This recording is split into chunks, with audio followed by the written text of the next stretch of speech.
ওরা ইশারা ইঙ্গিতে কাজ করে। এই যে পুরো গদি উল্টায় দিছে, ঠিক কিনা? 24-এর ছাত্র নাগরিক অভ্যুত্থান আমাদের দেখিয়ে দিচ্ছে কিভাবে চোখের ইশারায় গদি উল্টে দিতে হয়। ইসলাম চর্চা করুন, কোরআন চর্চা করুন, নৈতিকতা দিয়ে নিজেকে সাজান। যশোরের জেনজি, নিজেদেরকে প্রস্তুত রাখো আগামীর বাংলাদেশের জন্য। নৈতিকতা, মোরালিটি, ভ্যালিউজ দিয়ে নিজেকে সাজাও, ইসলাম দিয়ে নিজেকে সাজাও, কারণ আগামীর বাংলাদেশ ইসলামের বাংলাদেশ। বাংলাদেশের আসল পরিচয় ইসলাম। বাংলাদেশের আসল পরিচয় কি? এই ইসলাম নিয়ে আমরা সংসদ ভবন সাজাবো, রাজি আছি না নাই? শেকড় ভুলে যাওয়া যাবে না।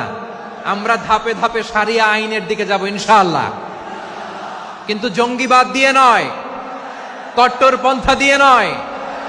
আমরা ইন্টেলেকচুয়ালি, গ্রাজুয়ালি, ধাপে ধাপে শারিয়া আইনের দিকে মুভ করবো ইনশাআল্লাহ। বলো লিল্লাহি তাকবীর। মানুষকে আল্লাহ স্বাধীনতা দিয়েছেন। ফামান শাআ ফালইউমিন ওয়া মান শাআ ফালইয়াকফুর।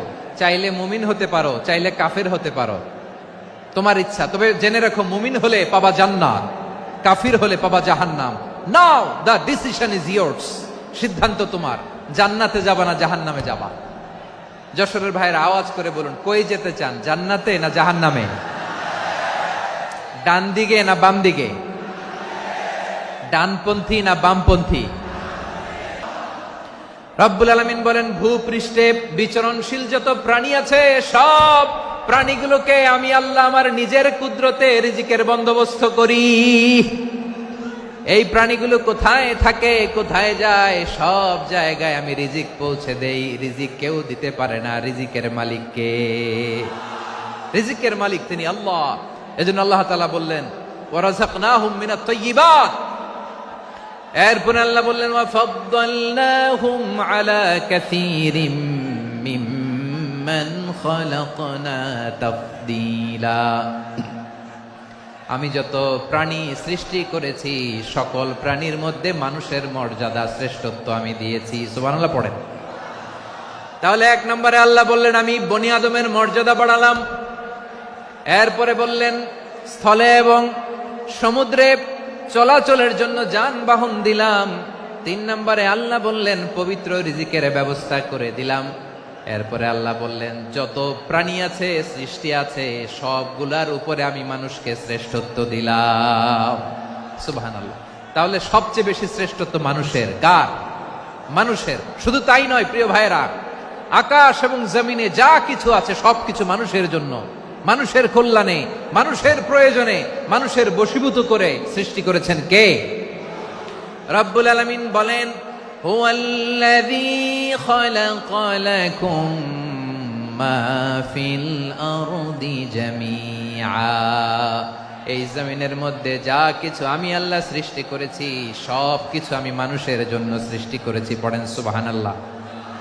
হুয়াল্লাযী খালাকা লাকুম মা ফিল আরদি জামিআ। যা আছে সব আমাদের জন্য, সব আমাদেরকে সার্ভিস দেওয়ার জন্য, আমাদের উপকারের জন্য, আমাদের কল্যাণের জন্য। আওয়াজ করে সবাই পড়ুন আল্লাহু আকবার।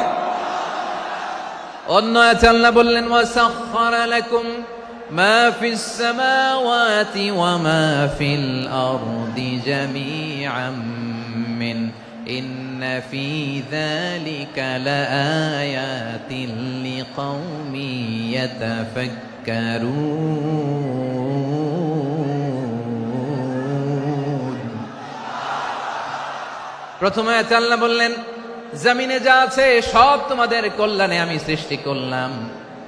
এরপরে আল্লাহ বললেন আকাশেও যা আছে সব তোমাদের জন্য সৃষ্টি করলাম, তোমাদের অনুগত বানায় দিলাম। পড়েন সুবহানাল্লাহ।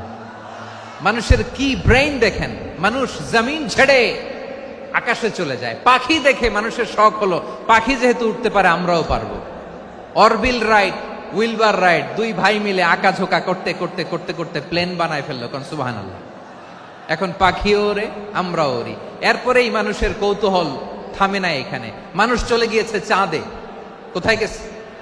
এখন কিন্তু চাঁদে জমি বিক্রি হয় জানেন। পৃথিবী নিয়ে মারামারি শেষ। রাশিয়া আমেরিকা এখন ধরছে চাঁদ আর মঙ্গল গ্রহ। এখন চাঁদে জমি বিক্রি হয়। মঙ্গলে জমি বিক্রি হয়। এই চাঁদ, মঙ্গল, বৃহস্পতি, শনি সব আল্লাহ তাআলা আমাদের জন্য বানিয়েছেন। সুবহানাল্লাহ পড়েন। মানুষ সাগরের উপরে চড়ে, শূন্যে ভেসে বেড়ায়, পাহাড় কেটে সুড়ঙ্গ বানায়, টানেল বানায়। মানুষ ব্রডব্যান্ডের লাইন নিয়ে যায় সাগরের ভেতর দিয়ে, এক দেশ থেকে আরেক দেশে, এক মহাদেশ থেকে আরেক মহাদেশে। সুবহানাল্লাহ পড়েন। তার মানে গোটা বিশ্বের সবকিছুর উপরে control, superiority over all creatures, সবকিছুর উপর কন্ট্রোল, মনিটরিং, নিয়ন্ত্রণ, এটা প্রতিষ্ঠা করে দিয়েছে কে? এজন্যই মানুষের শ্রেষ্ঠত্ব। ওয়ালাকাদ কাররামনা বানি আদম, আমি বনি আদমের সম্মান বাড়িয়ে। মানুষ যদি খারাপ হয় সে পশুকেও হার মানায়। চিল্লায় বলো ঠিক কিনা? এমনও দুশ্চরিত্র মানুষ আছে যার বদ নজর থেকে, যার নজর থেকে 6 মাসের ছোট্ট মেয়ে থেকে শুরু করে 80 বছরের বৃদ্ধারাও নিরাপদ নয়। পশুকেও হার মানে। মানুষ মানুষের ঘর জ্বালিয়ে পুড়ে মেসাকার করে দেয়, জনপদের পর জনপদ জ্বালায় দেয়। এরকম আছে না নাই? বোমা মেরে শহরগুলো উড়িয়ে দেয়। এই যে ইসরায়েল গাজার মধ্যে যে অ্যাটাক করেছে, এরা মসজিদ মানে নাই, মসজিদে বম ফেলেছে। এরা খ্রিস্টানদের চার্চ, গির্জা মানে নাই, গির্জায় বম ফেলেছে। পৃথিবীর ইতিহাসে never happened in the history of the world that someone bombed on a hospital, on a ICU center. এমন হাসপাতাল যেখানে আইসিইউর রোগীরা আছে, ওই হাসপাতালের উপরও ইসরায়েলি সৈনিকেরা বোমা মেরেছে। জোরে বলেন ঠিক কিনা? এরা মানুষ? আওয়াজ করে বলেন, এরা মানুষ না। প্রিয় ভাইয়েরা, চোখ কান নাক মুখ থাকলেই মানুষ না। যা সামনে দেখেন এগুলো সব মানুষ না, এগুলো জনসংখ্যা। এগুলো কি? সবাই বলুন, এগুলো কি? বাড়ছে জনসংখ্যা, কমছে মানুষ। 1945 সালের 6 আগস্ট আমেরিকান সোলজাররা হিরোশিমায় বম মেরেছে। আমি নিজে দেখে এসেছি জাপানের হিরোশিমাতে। সকাল 8:15 মানুষ কেউ অফিসে যাচ্ছিল, কেউ খেতে খামারে কাজ করতে যাচ্ছিল। লিটল বয় নামে একটা বোম মেরেছে তারা। এই বোমের আঘাতে, পারমাণবিক এই বোমার রেডিয়েশনে আঘাতে, বোম ব্লাস্ট হওয়ার পরে মুহূর্তের মধ্যে 1,40,000 নাই। উপর থেকে যারা মারতেছে এরাও মানুষ, যাদেরকে মারলো তারাও। তার মানে মানুষে মানুষে পার্থক্য আছে না নেই? মানুষে মানুষে পার্থক্য আছে।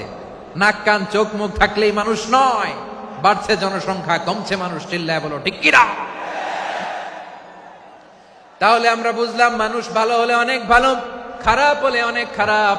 ও আমার কলিজার টুকরা যশোরের ভাইয়েরা, আসুন না 3 দিন ব্যাপী এই তাফসিরুল কোরআনের ঐতিহাসিক প্রোগ্রাম থেকে আমরা সিদ্ধান্ত নেই, আমরা ভালো মানুষ হব নাকি খারাপ মানুষ হব। কলিজা থেকে, প্রাণ থেকে আওয়াজ করে সবাই বলুন, ভালো মানুষ নাকি খারাপ মানুষ? ভালো মানুষ হইতে হবে।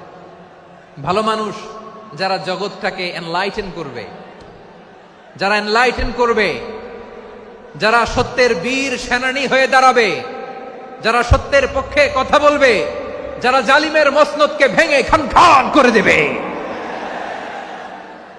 এরকম হওয়ার দরকার আছে না নাই? এরকম ভালো মানুষ আমরা হতে চাই কি চাই না? মানুষ যা কল্পনা করতে পারে সেটা মানুষ করে দেখাতে পারে। তুমি তোমার কল্পনার রাজ্যকে সাজাও, তোমাকে হারাতে পারে এমন কোন শক্তি আল্লাহর জমিনে নাই। তোমার কি শক্তি, কি সম্ভাবনা তুমি জানোই না মিয়া।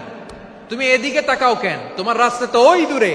তুমি কোথায় যাবে, আল্লাহ তোমার টেনে কোথায় নিয়ে যাবে তুমি কিছুই জানো না। প্ল্যান বিগ, ড্রিম বিগ, কল্পনার শক্তিকে বড় করো। মানুষ যা কল্পনা করতে পারে মানুষ তা করে দেখাতে পারে। মানুষের কাছে অসাধ্য কিছু নাই মৃত্যু ছাড়া, এক্সেপ্ট ডেথ। মৃত্যু ছাড়া মানুষ সবকিছুকে জয় করতে পারে।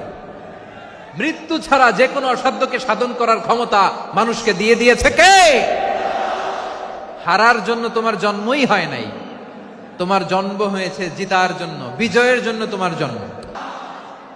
বিশ্বনবী বলেন, আন্নাসু মাআদিন কামাআদিনি যাহাবি ওয়াল ফিদ্দা খিয়ারুহুম ফিল জাহিলিয়াতি খিয়ারুহুম ফিল ইসলাম। Peoples are like mines of gold and silver.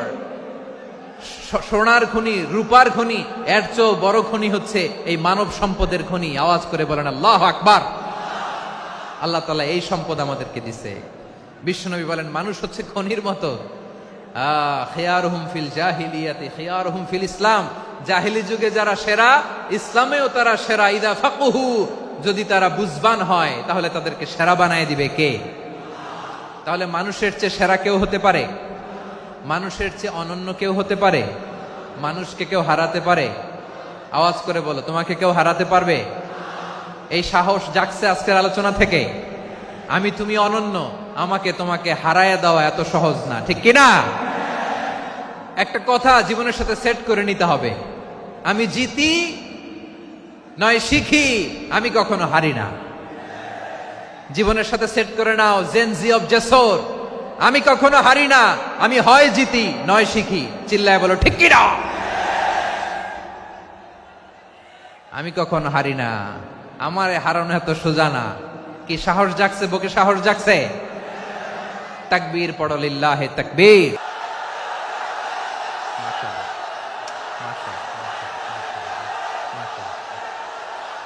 ঠিক আছে, বসুন বসুন বসুন। আল নাসু মাআদেন, মানুষ হচ্ছে খনি, এই খনির যত্ন নিতে হবে। আমার মা বাবা যারা এসেছেন, আপনার ছেলে মেয়ের যত্ন নেন। আপনার ছেলের মধ্যে যে কি পটেনশিয়াল আপনি জানেন না। আপনার এই ছোট্ট অবুজ ছেলেটাই আগামী দিনের শায়েখ আহমদুল্লাহ হবে। আপনার হেফজখানায় পড়া ওই ছোট্ট ছেলেটাই আগামী দিনের আল্লামা মামুনুল হক হবে। আপনার ওই ছেলেটা আমির হামজা হবে, আব্দুল হাই সাইফুল্লাহ হবে। এভাবে বড় বড় আলেম হবে, তারা যুগশ্রেষ্ঠ আলেম হবে।